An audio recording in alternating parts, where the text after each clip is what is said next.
South Dakota has one of the highest child mortality rates in the country, largely related to accidents, injuries, and I think we could add suicide. What would you do as governor to help reduce child mortality in our state? That is a tough nut.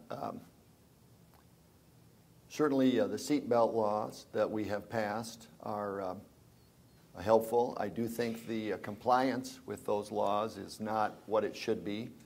I think peers and adults alike don't set a good example. You know, in our family, we've tried to set that example. There have been efforts to implement booster seat laws that, in my mind, were difficult to enforce because they depended upon a law enforcement officer judging the age of a child, judging the weight and height of a child, and whether they should or should not be in a booster seat or could use instead the regular seat belt or something else. That's as far as those accidents go. I do think alcohol is a factor in child mortality, whether adults driving under the influence or children who are not of age driving. Distracted driving is certainly a factor. I know there was legislation proposed to disallow texting while driving. That again would be a difficult law to enforce because texting is hard to distinguish from dialing a phone. And I do think technology will evolve to make hands-free devices obviate the need for texting for those who insist on communicating while they drive. I'm open to ideas about that. I would be cautious about government further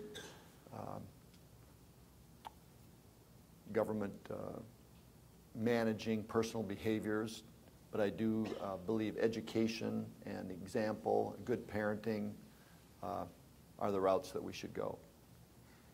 Got two things.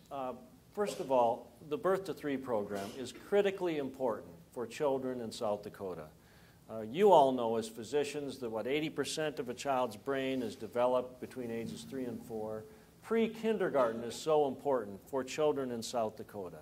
I'm anxious to hear the Lieutenant Governor tell us why he supported elimination of Birth to 3 in the 09 session and refuses now to support pre-K standards in the state of South Dakota. Tom Dempster from Sioux Falls, Dave Knutson from Sioux Falls, and I co-sponsored legislation to get pre-K standards established, again, thinking of the children of this state. But legislation aside, I think the biggest problem, the reason that we have the problem identified in the question is poverty. A lot of it is poverty on the reservation, but it's poverty generally. We are a low-wage state. We, on average, pay our workers less than most states in the union. That's why economic development has to be focused on high-paying jobs. Instead of being the low-cost producer, we need to develop our reputation as the high-quality producer throughout the country.